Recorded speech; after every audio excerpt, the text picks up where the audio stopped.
Come in, take a seat. And just read quiet. She won't say anything. Oh, no, she's Okay, good morning everyone. For those of you who don't know me, I'm Sonia Hancock, Research Governance Manager here at Metro South. And we're here today, it's not about us, it's about you guys. And what this opportunity presents is for you guys to ask us questions, because things change constantly. But given the fact that Metro South is one of Queensland's most proficient and highest throughput of research, it's no wonder why the landscape continues to change. Just like in any clinical setting, research ethics and research governance and all things compliance are in a continual phase of continuous improvement. We're always trying to find better ways of doing things. Last thing that researchers want to do, the last thing that we want to do is get swamped down in paper. Trust me, we have over 900 active studies across the health service at any one point in time. A third of those would be clinical trials using unapproved therapeutic goods. The rest would be everything ranging from laboratory-based research, developing new diagnostic techniques, all the way through to translational research, so where there's a new type of intervention, a new way of taking a very basic example, a new way of creating a figure-8 bandage rather than a straight-up bandage, that gets brought into. So we see a whole lot of everything and anything in between those two spectrums. So not only do we have a high throughput of research, but in actual fact in 2016 the Health Innovation and Investment Research Office issued a report that noted that our offices, as in the Ethics and Governance Office, received the highest number of submissions within the state. Now, we approximately approve about 350 new studies every single year. In the first 3.5 weeks since we came back on the 8th of January, we've had 75 submissions across both ethics and governance. So we're in for a big year. And when I say we are in for a big year, I truly mean that, because things are going to change. The way we do research governance review processes for multi-centre studies will change. The new HRIA is really sort of coming into its own, and a lot of researchers are finding tweaks, problems, things not filling out correctly, and those sorts of things are being fed back to the creators of the HRIA for fine-tuning, for improvement. We really are about continuous improvement, so please do not hesitate to pick up the phone, and don't say this is rubbish, because I agree, it is, but how we can improve things, how we can make things better, how we can streamline things so that you can go straight from the idea that's in your head right into actually starting a research project, completing it, and completing it within the compliance framework in which we all have to operate with. I'll zip it from here for a few moments, but what I'd like to do is, for those of you who don't know the Research Ethics and Governance Office team, Rebecca Lacey, our HREC coordinator, and Anne Zekel, who works alongside her as our HREC administrator, look after the ethics side of the fence. Jan Singleton, our research contracts officer, looks after the actual SSAs and the contract negotiations. Sue Champion can't be with us today, but she also sits across both research governance as well as research monitoring. So some of you would have already seen her as she comes to visit to have a look to make sure everything's all in place. And then of course there's me. But what I'll do is actually introduce you to and bring up Rebecca to talk through, and I apologise, we did have some slides, but those slides were more about pointers for us to kind of generate and stimulate conversation. So please don't be shy, there is no such thing as a silly question, we're here to answer, here is your opportunity, okay? I'll hand you over. Round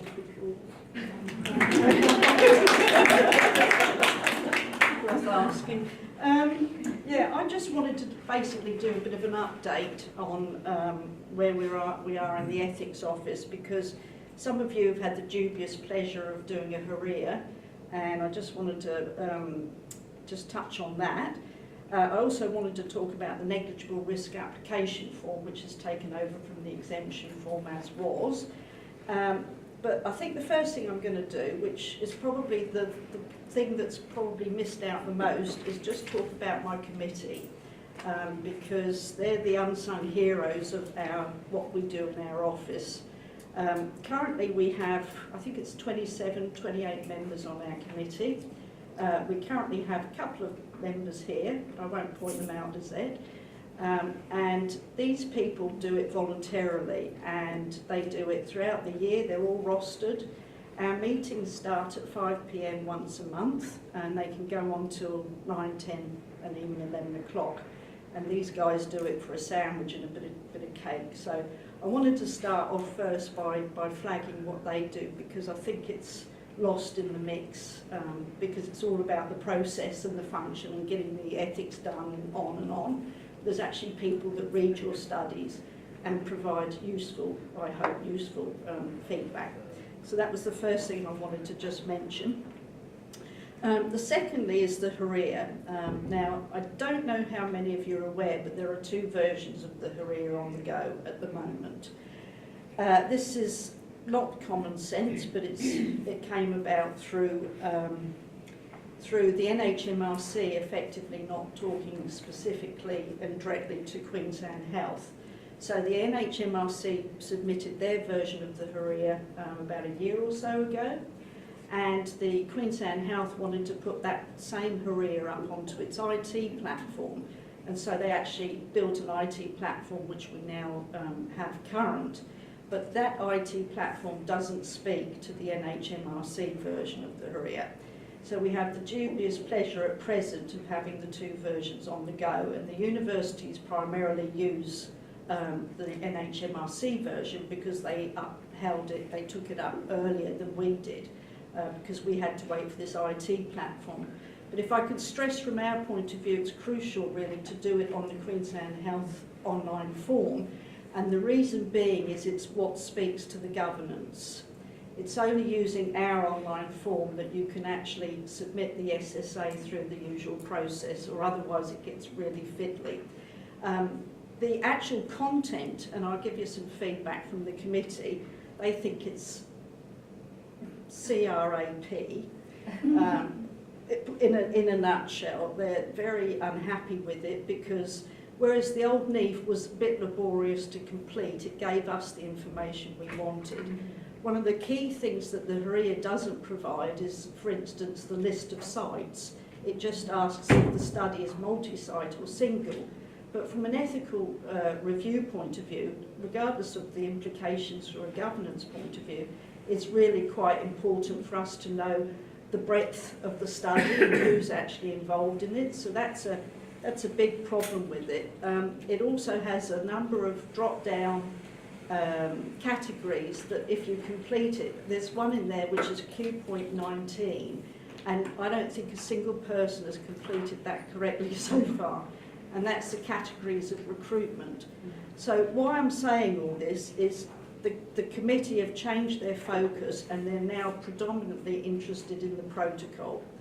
The HREA is an application form that we want to see submitted for the submission deadline or the low risk, but after that we never want to see it again. And so that means if you respond to committee's comments and you are asked to make changes in the HREA, what we want back from you is a letter acknowledging those changes. We don't want the HREA back. It's not worth the amount of paper it's on at the moment. Sorry to be so negative about it, but it doesn't seem to have fit the requirements that we were given to believe would be met. So, so from your point of view, if you're doing a submission, your protocol is going to be far more interesting to the committee than anything else. After that comes the PICF, of course, if you're doing consenting and things like that. So do the HREA, but don't deliberate over it too long because the committee aren't. So that's the take-home message with that. The other thing we changed last year is we got rid of the exemption form. And the reason we did that is that we could never clearly determine the line between what's QA and what's research, what's an audit, what's a benchmarking exercise, and the deputy chair at the time said that a lot of auditing, benchmarking type activities can start that way but end up as research.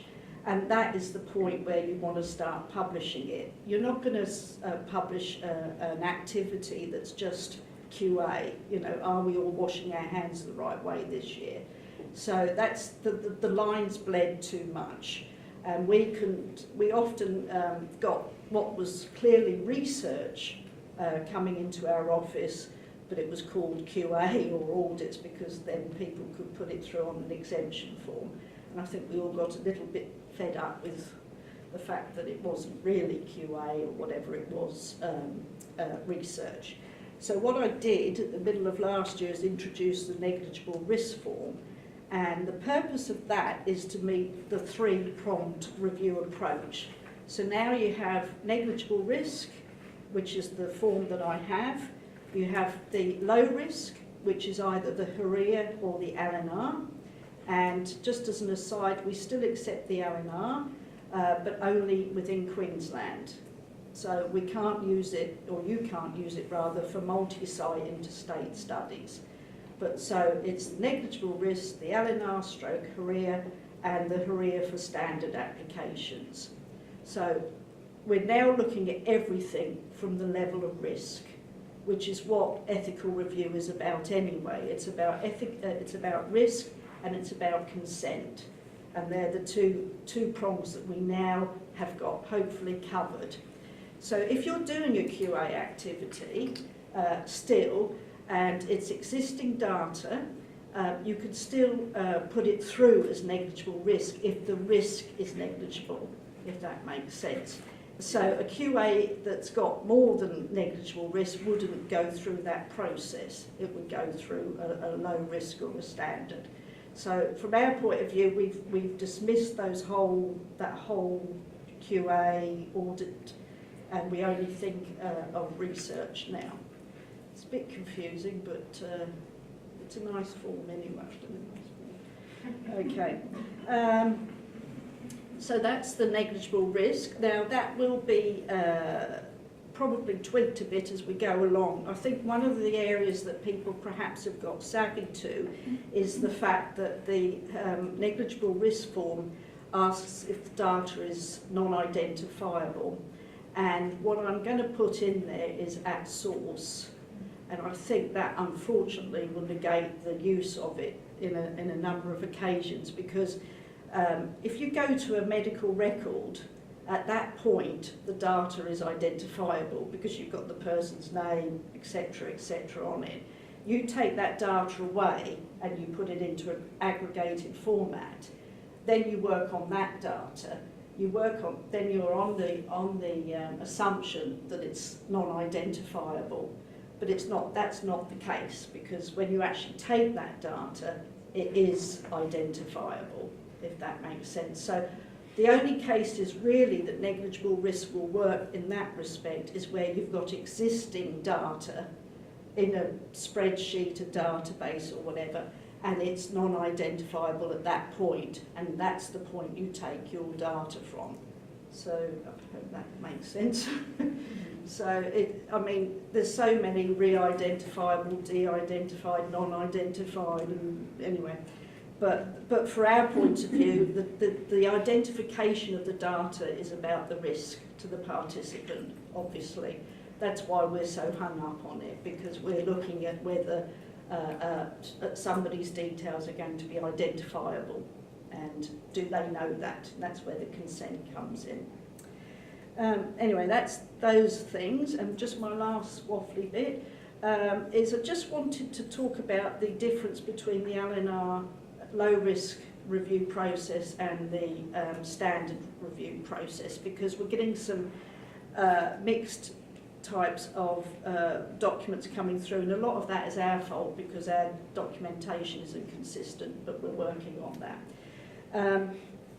For a low risk application, just to recap, the three essentials are the LNR or the HRIA, the SSA, site-specific assessment, and the protocol. And the reason why we ask for the SSA at the same time as the LNR is timing, purely timing, because the LNR process happens out of session it happens with members of the committee who review the documents in their own time. So it's a much quicker process. So the low-risk application process is one hard copy of those. For the standard HRIA copies, we ask for now 4 copies and 1 original. And the reason why we still get copies is some of our members still want to receive hard copy to review. That's the only reason I asked for numbers of copies. We did try to get it electronic, but nobody was buying it. So I just wanted to pick up on that. And in that process, the LNR is for the low risk and the HRIA is for either low risk or standard, if that all makes sense. It's a lot of forms, a lot of processing, but it keeps us in work. So that's me for now. Yeah. Does anybody want to ask any questions specifically of Rebecca while she's up there standing? I think we could kind of go through our little spiels and then open it up for a full-on open discussion. Yeah, open later. Okay. Thank you. In which case, Jan will now come up and speak about research governance.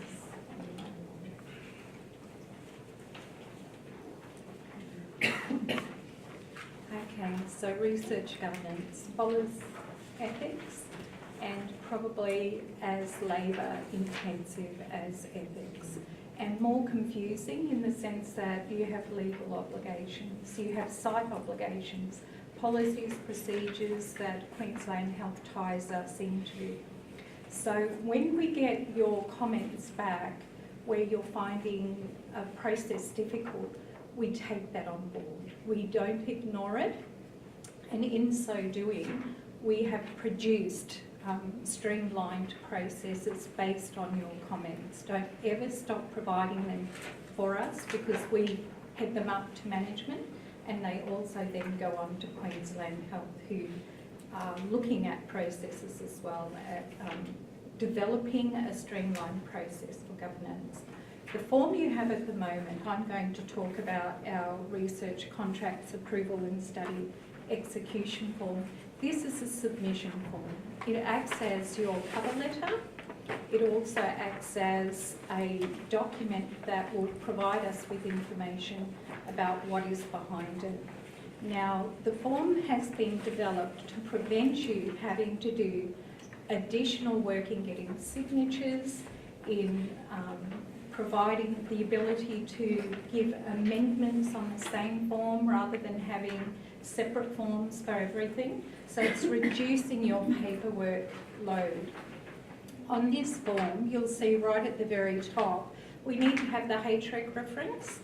More often than not, you won't have the SSA reference, so don't worry about that. We'll actually fill that in as we get it. We need to have your study title, the site that you're going to, and the first site will be the lead site. So then if you have another site come on board, Redland, your lead site is PA, Redland are coming on board as well, you need that site facility manager to sign off. So there's the first signature you're looking for if it's an external site. We need to have the principal investigator's signature on this form. This tells us that he's going to abide by requirements and declare that he will obtain necessary signatures for his files, not for us. This speeds the process. So we're looking at 2 signatures now. Then you have the initiating department head signature. So we need to see the department head signature on most submissions. When it comes to finance, we previously asked you to have the finance signature for every submission to our site. Now we're saying anything that is 10K or under, or in-kind contribution under 10K, we no longer need that. We just need the department head. It's actually a professional courtesy to ask the department head to sign off on this, letting him know that your research is going to happen in his department. So quite an important signature that. Research cost centre code. We get a lot of queries and pushbacks with that. We need to have that number. It's absolutely essential. It says the middle number will be a 6 number, and that indicates it is a research cost centre code. The chief scientist needs to run reports, and this tells them the research that's happening on site in department and which facility. So that's important as well. You'll see at the bottom there's the SSA submission documentation. So what we want you to do there is just tick off what you're supplying to us. And if you have a commercial study, please put the invoice details so governments can charge off their fee for that invoice. On the back, part 2 of that is the contract amendment form. So there's a little bit of a spiel in there to tell you what we do need and what we don't need. Fill out this form at the instigation of your study, submission for governance, and you can keep that on file as a master and use it any time you have an amendment. So we need the front page signed off by the PA if it's contracts, or if it's PHA that needs to be supplied to us. Anything else, the coordinator can sign off on this form. We won't need the PI to sign off on that. So signatures might include the department head if there's a change to staffing levels.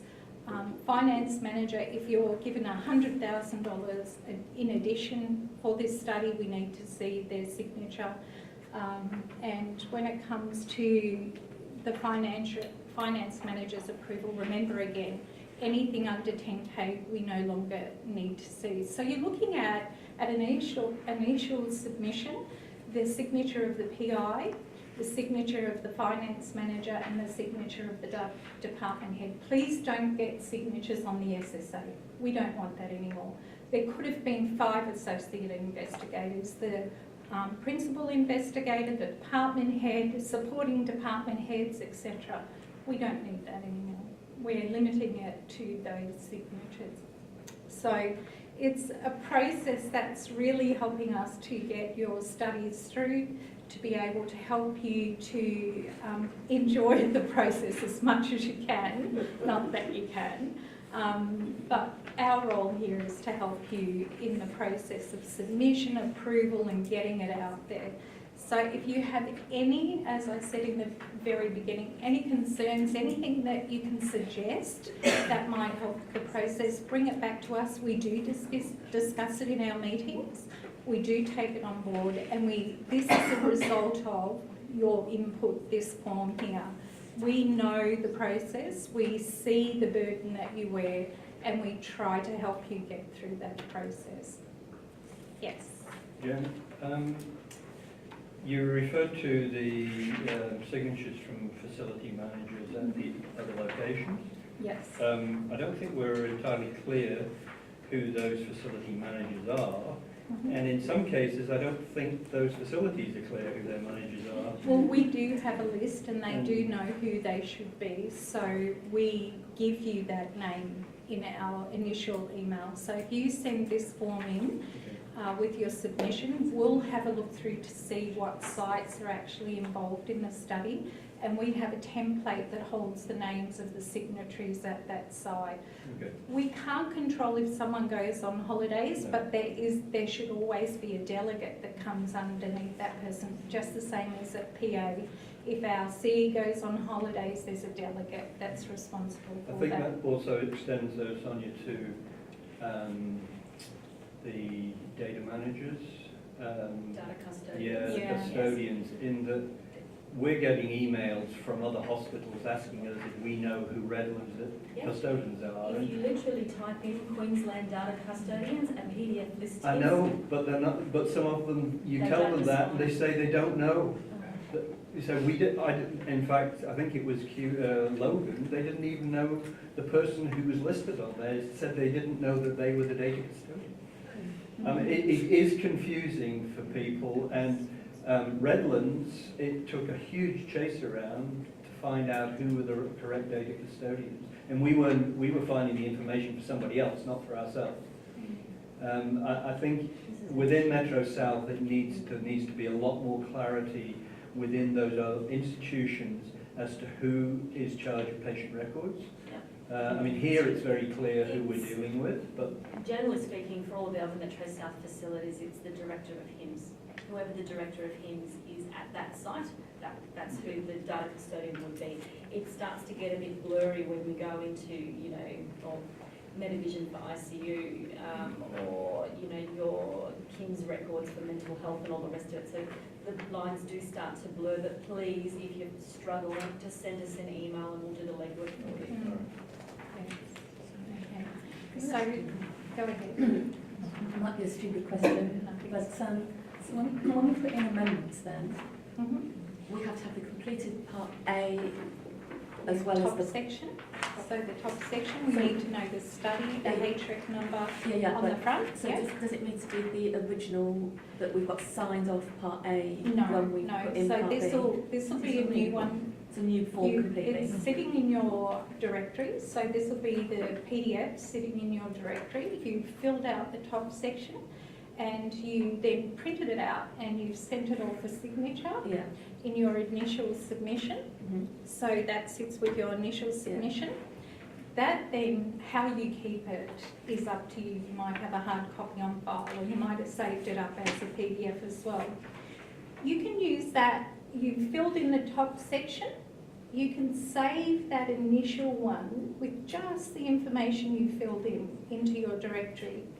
Then you go, oh, I need to do an amendment. So you pull that back out and you fill in the section. Okay. So my question is, you don't need the page that is originally signed, but when you send in the amendment? Yes, okay. an amendment that. And and then my second question is, when it says here, list what the changes are, with a sponsored protocol, you know, they always have the list of protocol changes. Is that acceptable, or do we have to write all that in there? Yeah, you can copy that out and put that in there. If you've got an email from the sponsor telling you what the changes are, or then so you want that listed on there, that's my question. You'd need to site change, if there's a site change. The reason there's a site change, if there's an update in the PICF, a new process of taking bloods, put that in there. That's the reason for the change. So my question is that sometimes when there's a protocol amendment, the list is as long as your arm of all the amendments. Well, do you want that all governance those doesn't review protocols. No. We don't. We review only site-specific documents and legal contracts. That's our role. Okay. HREC is fully responsible for protocols. If your change affects the site staffing levels, we need another 3 staff to go, and this is going to cost us 3 salaries for the year. That's going to affect your contract. So we need to see that, we need to know that. If there's a PICF change and it's a site-specific document that's involved, sometimes HREC will approve a PICF because it's only one site and you put forward to them the Princess Alexandra PICF, we don't need to see it. There's no change post-HREC reviewing that, so we don't need to see it. What we do need to see is when there are multiple sites and then you have Logan and PA, and that's going to affect the Logan and PA site-specific. So then we need to say, you'll say the change is to the PICFs, the reason for these additional bloods. And that goes, okay, we might need pathology quote here, and we might need a contract change because pathology will require payment. That's done through the contract, and it pushes the collaborator, the sponsor, whoever they might be, into identifying that they are going to pay for those additional pathology costs. So that's what we need to have on there. Very simple, but telling us what the change is to, not just PICF change. We need to know why that change is happening. So it could be anything, it might be administrative. Could I just add, that's a governance form, it's not an Yes. ethics. Yeah. This has been specifically designed for governance only. So you've got one form for submission and amendments. Any more questions? Okay, I'll step into Sue's role for the moment and talk about monitoring. I'm going to have to use my notes. Okay. So, as part of the whole research governance, research compliance framework, we have a research monitoring officer that sits within the Centres for Health Research that's responsible for ensuring that the appropriate approvals are in place, that the appropriate consent forms are being used, that they're signed by the right people, by the researchers and by the participant at the right time. It's the classic 5 R's, but not quite the full 5 R's, because it's, right time, right place, right person, right study, and then of course it flows on right drug, right route, all the rest of it. So the whole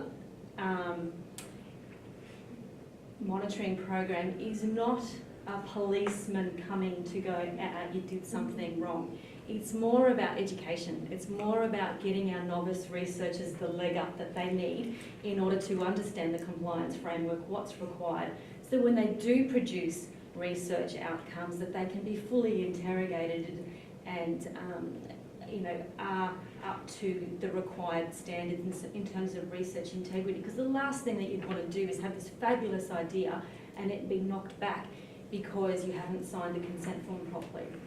So her role is very much supportive education. In actual fact, not only does she do the research monitoring after the studies, 6 months post-approval and beyond, but she also is available to assist novice researchers in actually starting up their study. So particularly for those fresh, kids off the block, the new registrars, new residents, new nurses, junior nurses who are sort of coming through the allied health, who are sort of going, I want to do research, how do I get started? She's available for them to go, okay, this is what you need. These are the common areas of pitfalls, just to give them that head start. In terms of how it's designed, it's very much a random sweep across all the studies. Now, if you remember, I said we've got 900 plus studies happening at any point in time. It's very much random. The odd occasion it may be targeted, but if it is targeted, it would be with cause, and she would obviously explain the situation if that's the case. I can honestly say we haven't had that yet, which I'm very proud to say. So everyone's doing a good job. So very much a random inspection. If there are further findings, then she may come back for sort of further follow-up. The biggest area that has been found to date in terms of compliance is the consent process.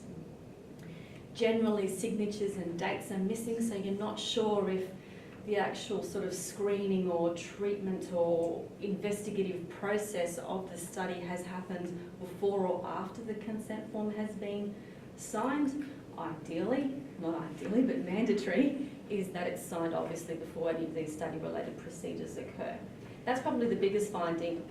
In that also is that the wrong version is used. That's why it's very important to be on top of version control, particularly if you've got a 10-year plus study and you're up to version 16 of a PICF. It's absolutely crucial that the most up-to-date documents are available for use. Now, stepping sideways slightly on this tangent, I'd like to introduce, for those of you who aren't aware, power trials.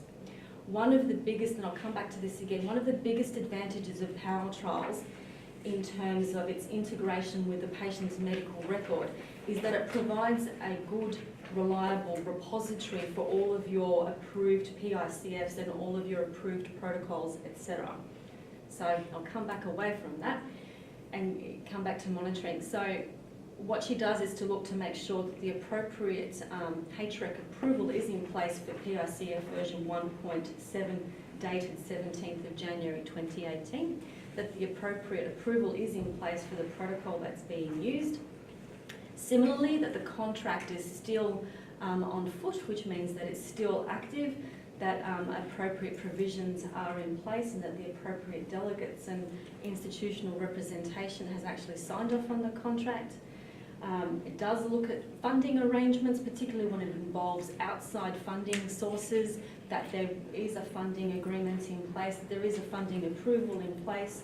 So all those sorts of things. Unfortunately, we are limited in terms of the scope of the monitoring visit itself. We don't have the time or the resources to go into source data verification, where you would look to make sure that what's in the blood pressure that you recorded in the patient's medical record matches the blood pressure recorded in your study files. So a lot of that sort of information is left up to the research team to ensure, data checks and quality control in terms of those sorts of things. On occasion, and more so actually now, is we're actually asking sponsors to submit the summary report of their monitoring visits, just so that we can see, particularly when it comes to resource implications and infrastructure support for researchers. One of the key focus areas as we move forward within the organisation is actually enabling and facilitating research. Unless we actually have an understanding of what's happening at the coalface within the clinical arena, we're not going to know what is needed to enable and facilitate research. So that's probably a key issue. What you may find is that Sue will send out an email in a month in advance or two in advance and say, hey, I'd like to come and visit. Here is a sort of a self-checklist, if you like, to sort of you tick and flick to make sure that you've got all your bits and pieces in place. If you haven't responded, she'll send another reminder saying, hey, 2 weeks, come on, let's get this going. And then if still no response, then we need to advise the chair of the ethics committee, because it is part of the ethical approval that full compliance is maintained and monitoring is facilitated. In addition to the compliance of the ethical approval, is many of you would have seen emails from me saying your annual progress report is overdue. We have come a long way as an organisation. We got audited back in 2016, beginning of 2016, and I'm slightly embarrassed to say that this is partly my fault. We were at 25% compliance in terms of annual progress reporting. Since then, over the last 2 years, the team has made an absolute concerted effort to get that back up around the 90–95%. Hand on my heart, I can say no more than 10% of studies are more than 1 month overdue in terms of their annual progress reporting. We do still have a lot of the older, like back in the 2009, 2008, we still have studies that are running currently that were approved back in 98. So we do have a bit of legwork to do to sort of catch them up, but we are getting better. So thank you very much for persevering with my please submit your annual progress report. But it's something that we have to do. Okay, what else was I going to talk about? Okay, so in terms of the overall framework in which we live, if you're not aware, you'll soon be aware of the Metro South Research Management Policy and Procedure Guidelines that are available on the QEP's website. Now, unfortunately, they're only available internally at this point in time. So if you go onto the Policies and Procedures Metro South website, then under the work area, if you click on Centres for Health Research, it'll drop down all of the